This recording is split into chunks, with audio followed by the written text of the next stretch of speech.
Salve omnes, and welcome back. In this video, we'll be going through Aeneid Book 6, lines 295 to 332, talking through a translation, pointing out interesting grammar points and stylistic devices, and generally continuing on our own path through hell, along with Aeneas, as we march towards that AP test in May. Before we begin, as always, let's review our color coding. Any word that you see in red indicates a subject. Words in green are, naturally, verbs. And any word in blue is acting as an object in its context. So, with that out of the way, let's get into it. Now, one assumes that you have either read or, Spark noted, the relevant English portions of the story to wind up here at line 295 in Book 6. Aeneas and his escort, the Cumaean Sibyl, have been making their way through various regions of the underworld and are now approaching the Styx and Charon. Thus we begin with hinc via tartarei.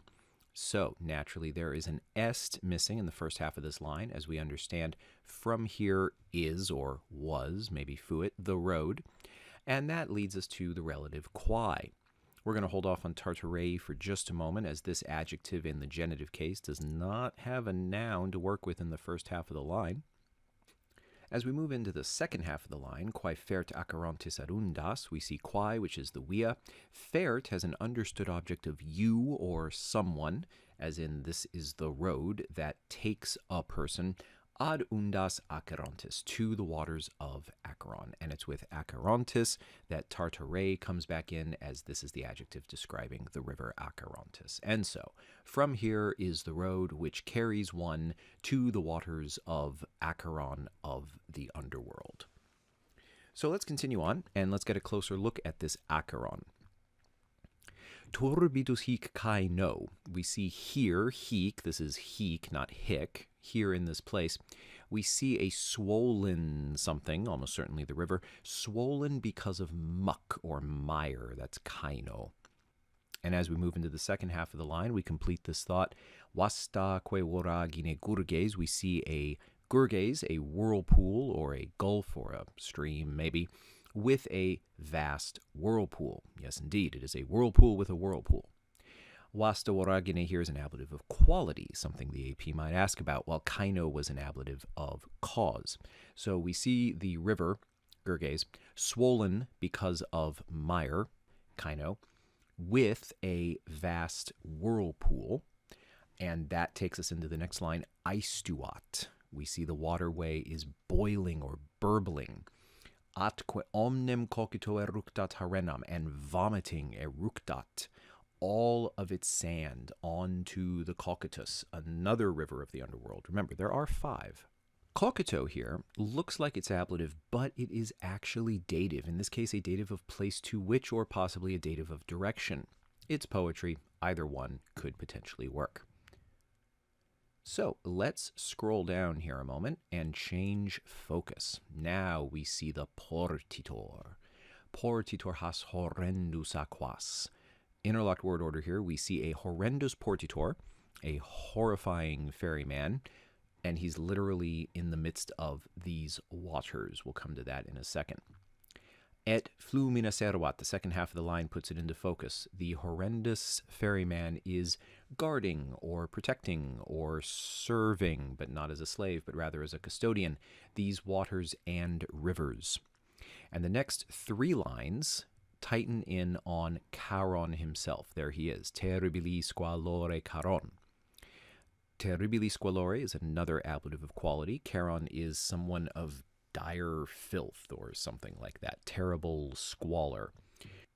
Now, continuing on with cui pluri memento. Cui here, referring to Charon, probably a dative of possession. It's going with mento, this ablative of place where, upon the chin of this person or for this person.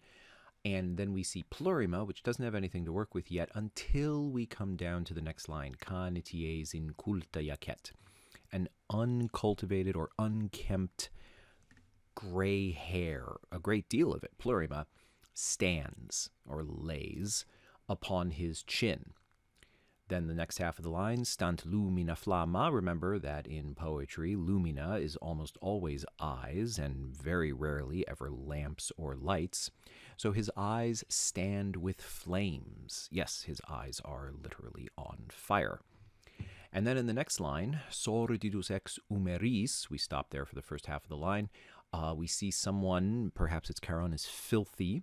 And from his shoulder, then we read the second half of the line, nodo dependet amictus. So in fact, what we have here is a hyperbaton of sordidus and amictus, a dirty cloak hanging from his shoulders in a knot, this being an ablative of manner. All right, with that out of the way, let's scroll down and shift focus one more time. We see now ipse, there's our boy Charon. He rato kontos subigit. All right, so he is pushing his raft with a pole. So this is a raft that is both using a pole as well as sails, velisque ministrat, and he tends his ship with sails, both of these, konto and velis, being ablatives of instrument. Then in the next line, feruginea subvectat corpora cumba. So we see how, through this fun chiasmus with ferugina cumba, upon which he subvectat corpora, we see that he is transporting bodies, which of course we know are not actually bodies, upon his dusky or dark feruginea skiff. Feruginea does not actually mean it's made of iron, although we see the root word in there. It only refers to its coloring. And then in this third line, we return to ipse with iam senior. So we are describing him as indeed an older man, but his senectus is described, his oldness, his old age, is described as simple, cruda, and fresh or green. So he's an old fellow, but he's also young and strong.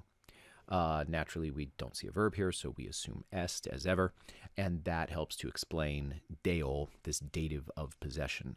The old age for him, a god, is fresh and green. All right, and now let's scroll down a little bit more and get ready to move on to the next page because we are going into a new section here. This is starting kind of a wide shot of the entire area, hook, to this place.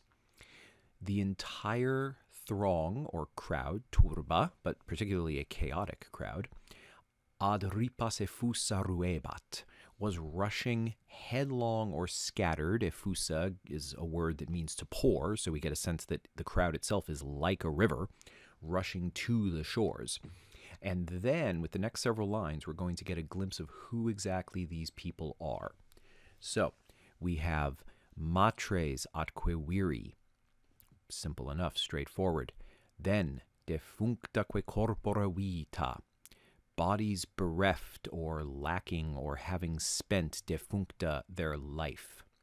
Now, before we move on, vita here is indicated as an object because of defuncta. Defuncta comes from the verb defungor, which is from fungor, one of those puff V verbs, those funky deponents that take ablatives as their objects, technically.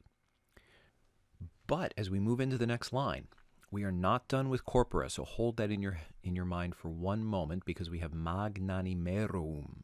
We have the bodies of great-hearted heroes, a genitive plural. Magnanimum, of course, is the syncopated magnanimorum, heroum. And this is Virgil echoing not only the Iliad, but also, fun fact, by the way, his own earlier work, the Georgics, Book 4, where we see these exact lines used in that poem, describing Orpheus and his descent to the underworld seeking Eurydice. Anyway, as we continue on, we see puer inuptaeque puellae. We see boys and unwed girls, so young girls. And then in the next line, impositiro gis, laid out upon funeral pyres juvenes, young men, ant ora parentum, before the faces of their parents. This is to say, those who died untimely, most likely in war. All right, as we scroll down now, we are going to jump into a couple of quick similes, which are also echoes of Homer and his Iliad and Odyssey. The first one, we start off with quam multa, which we're going to understand as many as, And then the multa is not going to be resolved until we get down here to folia, but we're just going to go ahead and jump so that we can understand it. As many as the leaves which have fallen or have slipped from the tree and fall to the ground in the forests, and then ablative of time when, at the first autumn chill, or the first chill of autumn. Out, and this is important because with this conjunction out, we are leaving behind this first simile, right? So we'll just break it here. We're leaving behind the first simile of the leaves and going into the second simile, which we see the noun right there, but we'll come to it in a second. Ad terram gurgitab alto, so something about to the earth from the deep waters, quam multae glomerantur aves, as many as, once again, the birds, which assemble, gather, roll together. Glomerare is a great word. It's being used almost in a middle sense here, a little bit reflexively. They gather themselves, the birds do, into a ball, which perhaps you've seen in real life. Ubi frigidus annus, when the cold year transpontum fugat, not fugit, fugat, drives them, that is to say the birds, understood as the object, drives them across the sea. So we're speaking now, we see, of migrating birds. And et terris emittit apricis, and sends them towards sunny, apricis, sunny lands. Terris apricis is likely dative. Possibly we understand it as dative with this prefixed verb emittit, but it might just also be a dative of direction or place to which we've already seen up above with cogito. Okay, similes are behind us. We are moving down, and we are getting a look at what is in front of us. Stabant orantes primi.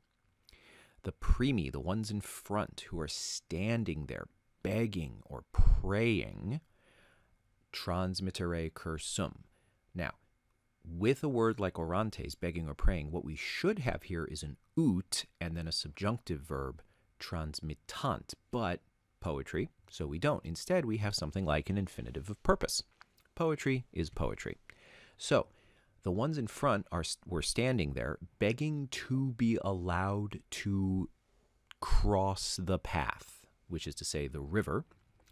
Tende bantque manus, and they were stretching out their hands. And the rest of the line, ripultioris amore, with a love, because of a love for, even though this is genitive, the further shore, or the shore on the other side. Ripae ulterioris here, is actually an objective genitive with amore, because the opposite shore is the object of their desire. They very much want to cross to the farther side and enter the afterlife proper. All right, and with that now we scroll down and we return to the navita, the ferryman, the boatman, Charon. Navita sed tristis, but the sad or grim ferryman. Nunc hos nunc accipit ilos, right? Now he receives these people. Now he receives those people. Interlocked word order, right? Nunc nunc hos ilos, there we go. Ast, this is a very strong word for but. It's actually just at, at, at, which we see frequently, but just with an S in front of it, because that can happen. Alios, longe sumotos. So we see other people, not among the hos and the illos. They are removed or pushed back far. And Charon, our navita, arcet harena, he forbids them, he drives them back, he forbids them from the sand. That is to say, from the being close to the water so that they can get on the boat. Therefore, only some of the souls are actually being permitted to cross the Styx. Naturally, we might wonder why this is, and so does Aeneas. He both miratus and is also motus at the komotu. So Aeneas indeed marveled and was disturbed by the tumult, by the uproar. And so he asks the logical question of his guide, Dic ait, O Virgo. So he says, Speak, O maiden. Quid vult concursus ad amnem? What does this gathering at the river, this odd meaning something more like at, not towards, what does this gathering at the river desire?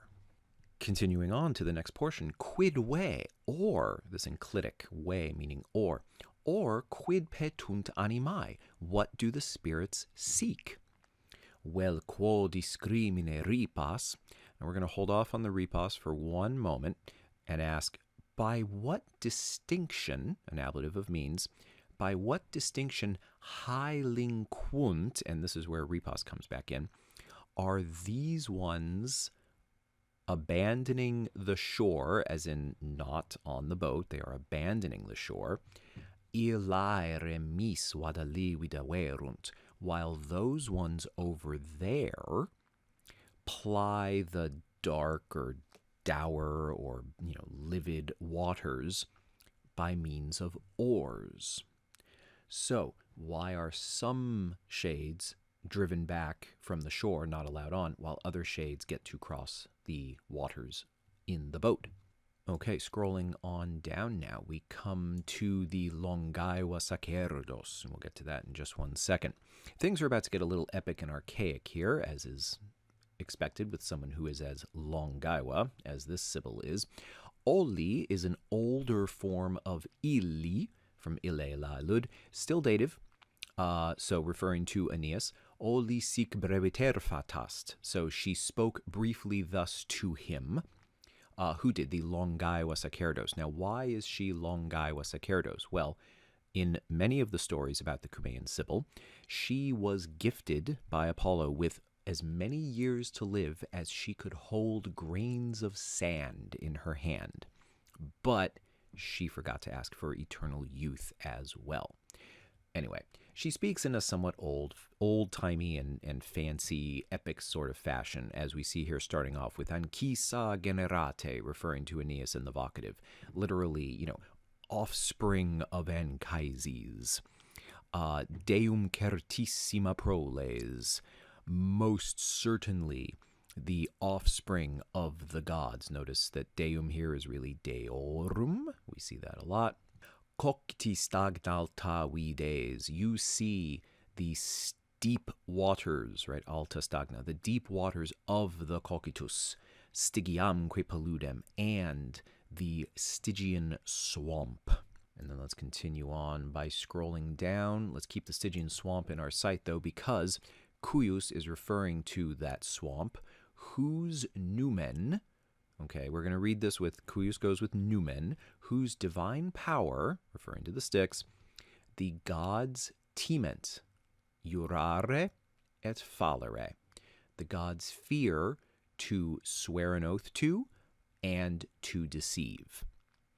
Again, if you know the story, typically the punishment for swearing an oath upon the river Styx and then breaking it for the gods is to be cast out of Mount Olympus for 9 years and to be forbidden to consume nectar or ambrosia for an entire year. Hence why the gods fear to swear an oath and then prove false upon the numen of this particular swamp. So, with that out of the way, let's go on now. Haec omnis quam cernis. So all of this which you see, the reason for the feminine will be clear in a second when we get down to turba. Haec omnis quam cernis, all of this which you see, inops inhumataque turbast, is the destitute and unburied horde. Now, this is an important distinction here between inops and inhumata. This is not a hendiades. This refers to two distinct statuses of people in the underworld. You might be inops, which is without wealth, and this probably refers to those who were buried without the coins, be it on the eyes or under the tongue, to pay the ferryman, whereas inhumata is specifically unburied. And being unburied in the ancient world was a huge problem. It was, for instance, the problem that Hector had, and the reason that the gods themselves commanded Achilles to give his body back so that he could be properly buried, because the gods respected him as one who honored them. And it is the whole crux of the tragedy of Antigone, which you should definitely read.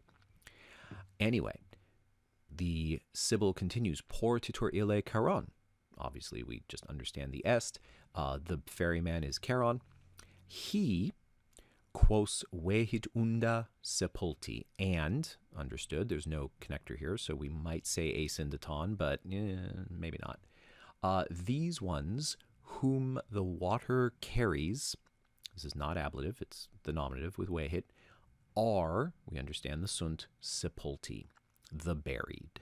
Okay, now let's scroll down and elaborate on what exactly all this means. Nec repas datur horrendas.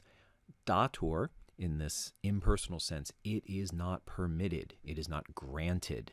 And then repas horrendas et rauca fluenta, there we are, transportare. It is not permitted for Charon. That is the understood part here. Charon is understood in the dative, going with datur, because we just talked about Charon.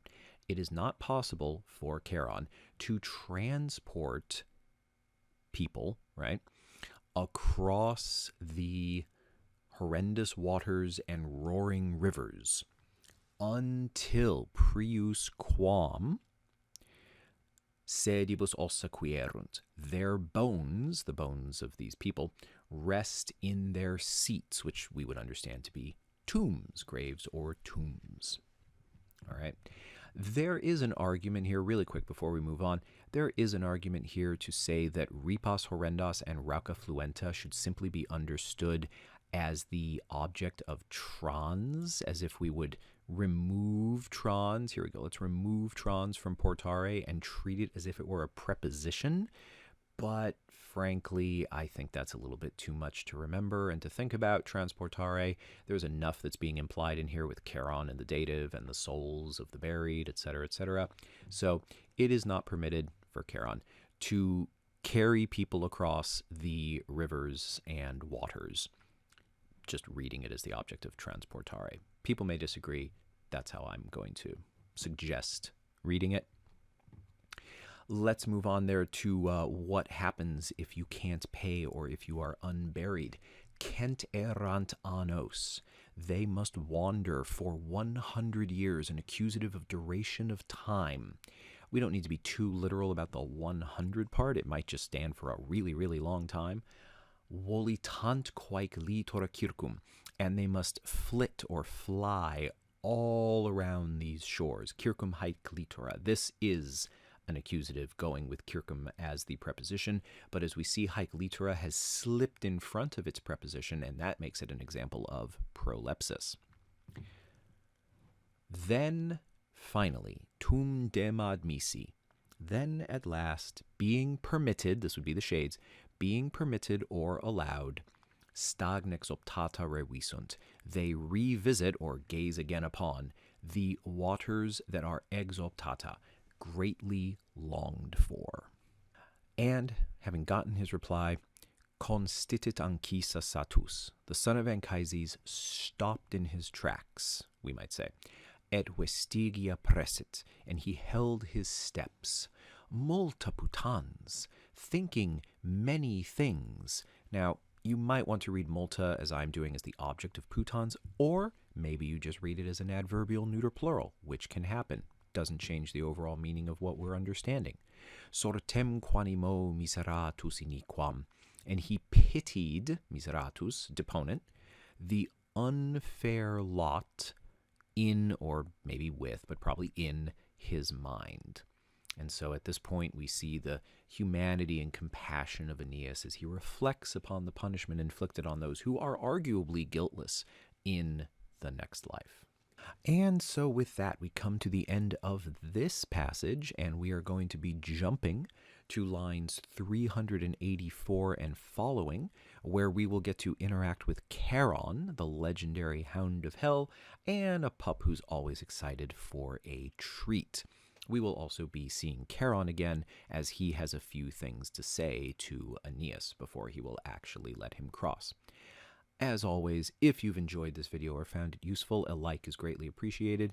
I look forward to seeing you in the next one. Maximus gratias et valete.